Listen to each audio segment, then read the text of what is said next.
हम लोग मतलब 2025 का चुनाव जीतेंगे। कांग्रेस ही एक ऐसी पार्टी है जिसके पास सभी वर्गों का वोट है। तो मैं बीजेपी को हराया। क्या जाति जनगणना और कास्ट सेंसस जब तक नहीं होगा तब तक लोगों का उद्धार नहीं होगा भारत में। ये हमारी मुख्य मांग है और हमारे नेता ने सदन में ताली ठोक करके कहा कि इसी सदन में हम कास्ट सेंसस कराएंगे, जाति जनगणना कराएंगे और उस जनगणना का मेन एनडीए किसी को भी उतार ले। मैं आपका चैनल के माध्यम से कह रहा हूं कि इस बार 2025 का चुनाव जो है इस बार हम लोग जीतेंगे और ये जीत जो होगी बेरोजगारों का जीत होगा। ये जो जीत होगा वो जो शिक्षा का जो मार खा रहे हैं लोग उनका जीत होगा, बिहार के जनता का जीत होगा। इस बार हम लोग चुनाव जीतेंगे। जितने भी कार्यकर्ता हैं हम लोग दिन रात लगे हैं। आरजेडी हमारा अलायंस पार्टनर दिन रात लगे हैं। आदरणीय माननीय मुकेश साहनी जी हैं वो भी दिन रात लगे हुए हैं। मैं देख रहा हूं बहुत सारा रैली हो रहा है और एक नया बिहार देंगे लोगों को और नई ऊर्जा के साथ बिहार आगे बढ़ेगा। बिहार में अब विधानसभा चुनाव की बारी है। कांग्रेस ने अपने पत्ते खोलने शुरू कर दिए हैं। कांग्रेस ने इस बार एक युवा प्रभारी बनाया है। कृष्णा साउथ से आते हैं। कहा जा रहा है कि वो राहुल गांधी के बहुत करीबी हैं। मेरे साथ कांग्रेस के मेंबर ऑफ पार्लियामेंट सासाराम से सांसद मनोज जी हैं। मनोज जी, आपकी ताबड़तोड़ बैठक हो रही है, क्या कांग्रेस रिवाइवल के तरफ बढ़ रही है? देखिए, सबसे पहले तो मैं आपको बताना चाहूँगा, मैं कांग्रेस पार्टी को धन्यवाद देना चाहता हूँ कि कांग्रेस पार्टी ने, चूँकि मैं दलित परिवार से हूँ और मैं एक गरीब बाप का बेटा हूँ, मेरे पिताजी अनाथ थे और ऐसे आदमी को कांग्रेस पार्टी ने मतलब टिकट दिया और मुझे जिताने का भी काम किया। इसलिए कांग्रेस पार्टी को और कांग्रेस परिवार को बहुत बहुत धन्यवाद। साथ में जितने लोग मेरे आवाज़ को सुन रहे हैं उन लोग को भी मेरे तरफ से सादर जय भीम, नमस्कार। क्योंकि आपके चैनल से बहुत सारे मतलब बहुजन समाज के लोग देखते हैं और जय भीम आपका मतलब हमेशा रहता है आपके मतलब चैनल पर मैं देखता हूँ। तो मैं सभी को बहुत बहुत धन्यवाद। मैं आपको बताना चाहता हूँ, मेरे प्रभारी का नाम है कृष्णा अल्वारो। तो कृष्णा जी जो हैं, आपका कहना है कि बड़ी क्लोज आदमी है राहुल जी के। मेरे देखने से हम जितने लोग हैं कांग्रेस पार्टी में और कांग्रेस पार्टी के जितने भी कार्यकर्ता हैं वो हम सब लोग क्लोज हैं। देखिए मतलब अभी इसी साल बिहार का चुनाव होने जा रहा है तो इनकी जो मतलब पहचान है, कृष्णा सर का, अलवारू साहब का जो पहचान है बहुत ही अच्छा रहा है। ये यूथ के नेशनल प्रभारी रहे हैं। तो इनके ऊपर में माननीय हमारे राहुल गांधी जी और कांग्रेस के जितने भी हाई कमान हैं सभी लोगों ने मिलकर के एक भरोसा जताया है कि बहुत ही ईमानदार हैं और ईमानदार छवि के रहे हैं, बहुत सिंपल रहते हैं। तो इसलिए इन्होंने भेजा है और इनसे बड़ा अपेक्षा भी है। जब से मैं धन्यवाद देना चाहता हूं कि जब से ये बने हैं प्रभारी, मैं प्रत्येक दिन देखता हूं कि मतलब कहीं कभी मुजफ्फरपुर में, कभी आरा में, कभी पटना में, मतलब आज भी इवन आज भी हम लोग यहाँ बैठ के बात कर रहे हैं, वो आज भी 3 मीटिंग कर रहे हैं। तो मैं इसके लिए बहुत बहुत धन्यवाद करना चाहता हूँ। ये ज़रूरत थी। अगर आप मुझसे पूछिएगा तो जो अवसर कांग्रेस पार्टी ने मुझे दिया है बहुमूल्य समझ के मैं आगे बढ़ता हूँ। और आपने सुना होगा पिछले दिन मेरे साथ ज़रूर थोड़ा सा मतलब फिजिकली कुछ हुआ था, उसके बावजूद भी मैं क्षेत्र नहीं छोड़ा। मैं अभी भी परसों दिन आया हूँ, चूँकि कल से हमारा सदन चलेगा, तो मैंने लगातार 12-15 सभाएं करके आया, बड़ा बड़ा सभा मैं करके आया। तो इस बार हम लोग तैयार हैं और इस बार तैयारी नहीं है, इस बार हम लोग मतलब जो इलेक्शन आ रहा है 2025 का उसको हम लोग जीतेंगे। और एक बड़ा कह रहे हैं लोग कि मतलब कांग्रेस का कोई जनाधार नहीं है, कांग्रेस कुछ नहीं कर सकता है। तो इस बार हम लोग प्रूफ करके दिखाएंगे बिहार में कि कांग्रेस जो पार्टी है, जिस प्रकार से देश में हम लोगों ने कम आंका था और 100 हमारे एमपी बने, उसी प्रकार से इस बार बिहार में हम लोग ज़बरदस्त अपना प्रदर्शन करेंगे। और बहुत सारे ऐसे लोग हैं जिनको आशा है कांग्रेस से, वो सब जुड़ना शुरू कर दिए हैं। मुझे पूरा भरोसा है कि इस बार हम लोग का प्रदर्शन रहेगा। हम लोग मतलब 2025 का चुनाव जीतेंगे।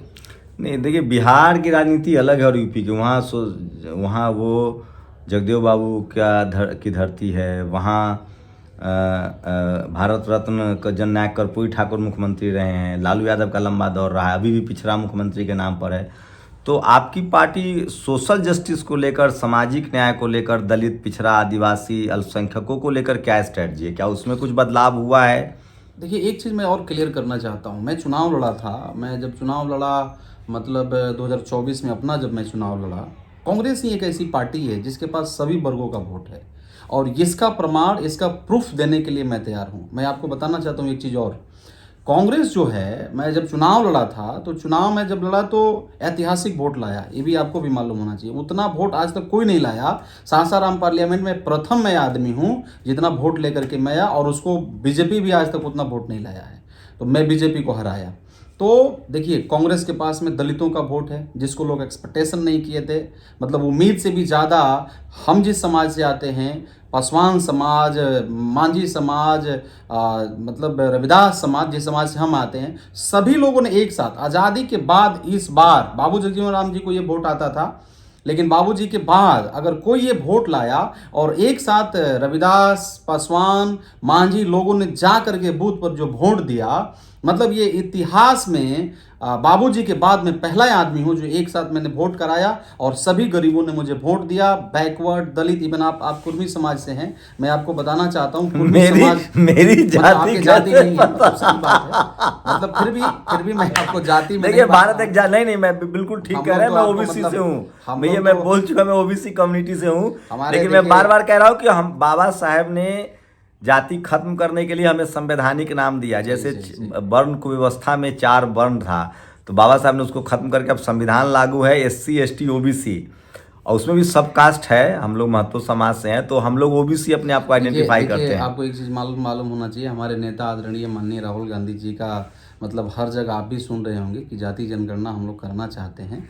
तो अगर आप जाति के ऊपर अगर मुझसे पूछिएगा तो यस, मतलब होना चाहिए ये जाति जनगणना। तो क्या जाति जनगणना और सेंसस जब तक नहीं होगा तब तक लोगों का उद्धार नहीं होगा भारत में। ये हमारी मुख्य मांग है, और हमारे नेता ने सदन में ताली ठोक करके कहा कि इसी सदन में हम कास्ट सेंसस कराएंगे, जाति जनगणना कराएंगे, और उस जनगणना का मेन जो मोटिव होगा, मेन जो उद्देश्य होगा वो ये होगा कि जिसकी जितनी संख्या भारी है उसके अनुसार उसको। मनोज जी बिहार में सेंसस भी हुआ, आप ही की सरकार थी, सही बात। नीतीश जी आपके साथ थे, कास्ट सेंसस भी हुआ, 65% रिजर्वेशन इंप्लीमेंट किया गया SC ST OBC का। सही बात है। वो क्या ये दोनों मुद्दे, क्योंकि रिजर्वेशन, तेजस्वी यादव ने कहा कि हम रिजर्वेशन को मुद्दा बनाएंगे, 65% जो हमारा रिजर्वेशन रुक गया है। सही बात है। मेरा सवाल ये, अभी तारिक अनवर जी का एक बयान वायरल हो रहा है, वो भी आप ही की पार्टी के नेता है, कि कांग्रेस को क्लियर करना चाहिए गठबंधन को लेकर। क्या ये खबर सच है कि आप लोग अकेले तैयारी कर रहे हैं 243 पर? मुझसे बात हुई है, माननीय हमारे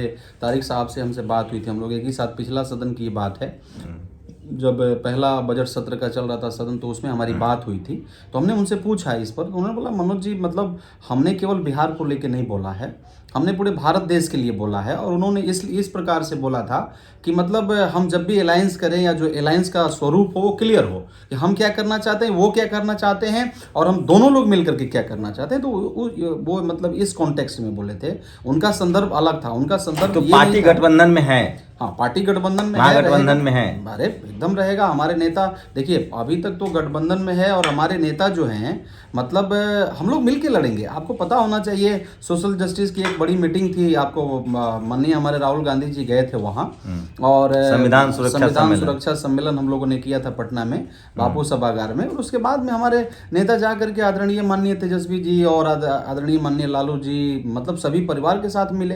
तो हम बड़े दावे के साथ कह सकते हैं कि हमारा अलायंस है, पुराना अलायंस है, और हम लोग किसी लोभ लालच से अलायंस नहीं किए। हमारे नेता लोभ लालच पर नहीं चलते हैं, आप जानते हैं। तो हमारा नेता जाकर के उन लोग को भी रिस्पेक्ट किया, तो हमारा अलायंस है और रहेगा।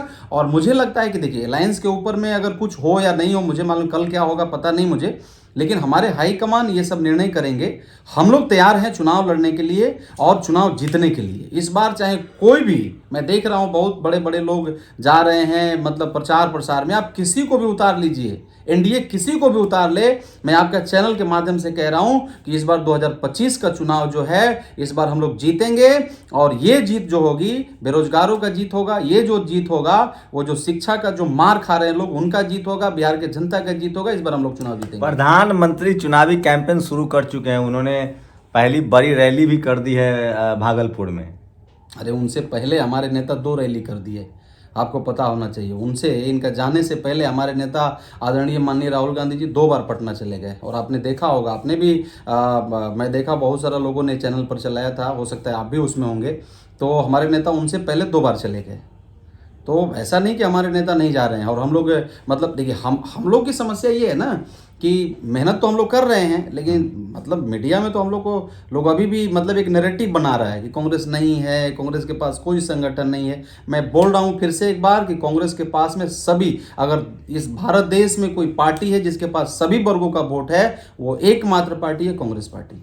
तो एन वक्त पर चुनाव, अभी आपके प्रभारी थे, चुनाव से ठीक पहले जब चुनावी सगवाहट तेज हो गई तो लोग सवाल पूछ रहे हैं कि क्या प्रभारी बदले हैं, तो क्या प्रदेश अध्यक्ष को लेकर भी कयास लगाए जा रहे हैं, कुछ और भी पार्टी में सांगठनिक बदलाव? प्रभारी तो मतलब आदरणीय माननीय हमारे कृष्णा अलवारू जी गए, पार्टी का दिशा निर्देश हुआ। आदरणीय हमारे मोहन सर थे, तो मतलब मोहन शर्मा जी, मतलब मोहन प्रकाश जी थे, सॉरी शर्मा नहीं, मोहन प्रकाश जी थे, वो भी हमारे गार्जियन थे, उन्होंने भी बहुत अच्छा किया। उन्हीं का नेतृत्व में मैं लोकसभा जीता था। तो मतलब मैं ये नहीं कह रहा हूँ, मतलब उम्र उनकी ज़्यादा हो गई थी, फिर भी उसके बावजूद भी उतने उम्र में भी मतलब पार्टी के लिए वो दौड़ रहे थे, समय दिया। उनको भी बहुत बहुत धन्यवाद। पार्टी ने कृष्णा अलवारू जी को बनाया, उसके लिए भी धन्यवाद। देखिए, हमको नेतृत्व पर कोई हमारा सवाल नहीं है, जिसको नेतृत्व डिसाइड करे उसका अंदर में हम लोग को चल करके काम करना है, काम करना हम जानते हैं और हम चुनाव जीतना जानते हैं। कार्यकर्ताओं में सब यूनिटी दिख रही है, एकदम एकदम दिख रही है। हम लोग सब इकट्ठा हो गए हैं, और जो हमें कम आंक रहा है, आपको मैं बता रहा हूं एक बार फिर से कि इस बार 2025 में आप देखिएगा कांग्रेस बड़े रूप में उतरी। आपकी क्या भूमिका होगी? डिसीजन मेकर होंगे हम। आज 1 दर्जन सीट पर तो आपका सासाराम का पूरा एकदम ब्लॉक शाहाबाद में जिस क्षेत्र से मैं आता हूं, जिला परिषद हो, अब MP है आपका, बड़ा मतलब वही मैं आपके परिवार का, आपके लोग का बड़ा रसूख है वहाँ। देखिए, सौभाग्य है मेरा, और सासाराम पार्लियामेंट का जनता जो है मेरे लिए मतलब भगवान है। मैं जहाँ भी खड़ा हुआ वहाँ की जनता, जैसे मेरी भवा जिला पार्षद का जो चुनाव लड़ी थी, वो रोहतास जिला में सबसे ज़्यादा वोट से जीती थी, 7,500 वोट से जीती थी। 16-17 हज़ार वोट आया था, उसमें 7,500 वोट से जीती थी। मेरे भाई साहब जीते थे, वो भी बम्पर वोट से जीते थे। उसके बाद में ब्लॉक प्रमुख बने। उसके बाद आपको मैं बताना चाहता हूँ कि 33 जिला परिषद है, जिसमें 29 जिला परिषद मेरे साथ खड़ा थे, चेयरमैन मुझे बनाए। तो मैं ये कह रहा हूँ कि मतलब मेरा सौभाग्य है कि मेरे क्षेत्र के लोग मेरे ऊपर हमेशा भरोसा करते हैं। और आपको एक चीज़ मैं बताना चाहता हूँ कि जिस क्षेत्र से मैं आता हूँ, अगर आप देखिएगा आपको मालूम भी होगा, 8 पार्लियामेंट का सीट था जिसमें हम लोगों ने 6 जीत गया। उससे भी पीछे जाइएगा 2020 में, तो पूरा हम लोगों ने एक सीट को छोड़ दीजिए, आरा वाला, उसके बाद कोई भी सीट कहीं दूर दूर तक हम लोगों ने एनडीए को नहीं जीतने। मनोज जी, आपने बता ही दिया कि इस चैनल पर जय भीम शोषित वंचित समाज के लोग ज़्यादा देखते हैं। मेरी भी आपने बता ही दी कि मैं बैकवर्ड समाज से हूँ। तो एक सवाल मैं पूछ ले रहा हूँ कि क्या खासकर शोषित वंचित समाज को जोड़ने के लिए कांग्रेस की क्या कोई अलग से इनिशिएटिव है, रेटिंग से? क्योंकि राहुल गांधी अब जाति जनगणना की बात कर रहे हैं। मैं आपको बता रहा हूं कि मैं दलित वर्ग से हूं, और मैं पहले भी बोला कि मैं धन्यवाद देना चाहता हूं कांग्रेस को। और जो लोग मेरे आवाज़ को सुन रहे हैं, ज़रूर मतलब कांग्रेस पार्टी के बारे में क्या सोचते होंगे, नहीं सोचते होंगे, लेकिन मैं दिल से बता रहा हूं, मैं सैल्यूट करता हूं अपने नेता राहुल गांधी जी को। कि देखिए, कभी कभी ऐसे नेता दुनिया में आते हैं, वो भी भारत देश में, जिस प्रकार का जो क्रिटिकल सिचुएशन चल रहा है अभी भारत देश में, उस परिवेश में अगर कोई नेता लड़ रहा हो और ईमानदारी से लड़ रहा हो तो उसका नाम राहुल गांधी है। तो मैं आपको बता रहा हूँ कि दलित समाज भी जिस प्रकार से 2024 में हमारा समाज, हम दलित समाज खड़े थे, हम 2025 में भी बिहार में खड़े हैं, और राहुल गांधी के साथ में हम खड़े हैं, और मजबूती के साथ खड़े हैं। जिस प्रकार से हमारी बात जो हम चाहते थे, माननीय राहुल गांधी जी बात करना शुरू कर दिए, तो अब तो और हम खड़े हैं। अच्छा, एक और, अभी तेजस्वी जी का मैं बयान देख रहा था कि मुख्यमंत्री को लेकर कोई कन्फ्यूजन नहीं है, कौन बनेगा मुख्यमंत्री इससे कोई मतलब नहीं, हम लोग काम करें। तो क्या मुख्यमंत्री वाला जो था कि तेजस्वी यादव ही मुख्यमंत्री होंगे, वो भी चीज़ें अब धीरे धीरे आप लोग कोशिश कर रहे हैं कि पहले चुनाव लड़ा जाए, मुख्यमंत्री बैठ के तय कर लें? मतलब देखिए, ये तो नेता है ना, नेता का ये सब काम है। जैसे माननीय हमारे राष्ट्रीय अध्यक्ष आदरणीय माननीय खड़गे जी हैं, राहुल जी हैं, आदरणीय हमारे मैडम प्रियंका जी हैं, सोनिया गांधी जी हैं, तो ये सब बहन मीरा कुमार जी हैं, तो ये सब मिल करके मतलब तय करेंगे कि कौन मुख्यमंत्री होगा। पहले हम लोग चुनाव, देखिए हम लोगों में कोई कन्फ्यूजन नहीं है किसको मुख्यमंत्री बनाना नहीं बनाना है, वो 1 घंटा का सवाल है। हमारे नेता बैठेंगे, मोहर लगेगा, मुख्यमंत्री बन जाएंगे। अभी हम लोग जितने अलायंस पार्टनर हैं, आपने देखा होगा कि पिछले समय में मतलब जो लेफ्ट के लोग हैं, लेफ्ट के हमारे साथी हैं, एकदम दिन रात लगे हुए हैं। कांग्रेस के पार्टी के जितने भी कार्यकर्ता हैं, हम लोग दिन रात लगे हैं। आरजेडी हमारा अलायंस पार्टनर दिन रात लगे हैं। आदरणीय माननीय मुकेश साहनी जी हैं, वो भी दिन रात लगे हुए हैं। मैं देख रहा हूँ बहुत सारा रैली हो रहा है। तो हम लोग एकदम सीरियस हैं और चुनाव आप लड़िए। इस बार आप अगर सोच रहे हैं कि मतलब आपका मन में ये लग रहा है कि बिहार भी हम जीत जाएंगे, तो आपने सही कहा कि बिहार की जो धरती है ना, वो आज़ादी दिलाई है भारत देश को, और इस बार बिहार से ही हम लोग बिगुल फूकेंगे। और जो क्रिटिकल सिचुएशन है इंडिया का, भारत का, जिस परिप्रेक्ष्य में हम लोग देख रहे हैं कि इतना मतलब आग में लोग जल रहा है जाति के नाम पर, धर्म के नाम पर, इन सारे चीज़ों से हम लोग मुक्त करेंगे और एक नया बिहार देंगे लोगों को, और नई ऊर्जा के साथ बिहार आगे बढ़ेगा। तो ये मनोज जी थे, कांग्रेस के युवा नेता हैं, सांसद हैं, चुनाव जीत के आए हैं और गांधी परिवार के भी करीबी लोगों में से हैं। इस बार नहीं, मैं इस बातों को मैं काटता हूँ, फिर आप दूसरा रूट में चले जाइएगा। मैं फिर से बोल रहा हूँ कि मैं बहुत दिन से, कहने का मतलब कांग्रेस पार्टी से मैं नहीं हूँ। मेरे पिताजी मजदूर थे, अनाथ थे मेरे पिताजी। अब तो राहुल जी आपके बहुत करीबी लोगों में से हैं। मैं धन्यवाद देना चाहता हूँ एक बार फिर से कि राहुल जी ने, अब हमें तो बोलने दीजिए। बोलिए, मतलब ऐसे बोलिएगा तो फिर तो गड़बड़ हो जाएगा। नहीं, बहुत हम्बल है। सब करीब है, जितने कांग्रेस पार्टी के लोग हैं सब करीब हैं गांधी परिवार के, उसमें मैं भी हूँ। और मनोज जी बहुत हम्बल हैं और सोशल जस्टिस को लेकर बिल्कुल क्रिस्टल क्लियर है। शोषित वंचित समाज से भी आते हैं और कयास लगाया जा रहा है कि बिहार चुनाव में इनकी बड़ी भूमिका भी हो सकती है। आप लोग अपनी राय जरूर दीजिए। शंभू कुमार सिंह, नेशनल दस्तक, दिल्ली। दस्तक की आपसे गुजारिश है कि अगर इसको बचाना चाहते हैं तो नेशनल दस्तक को सब्सक्राइब करने के लिए रेड कलर के सब्सक्राइब बटन को दबाएं, फिर बेल आइकन की घंटी दबाएं। नेशनल दस्तक को बचाने के लिए बहुत जरूरी है कि हर खबर को शेयर करें, लाइक करें, कमेंट जरूर करें।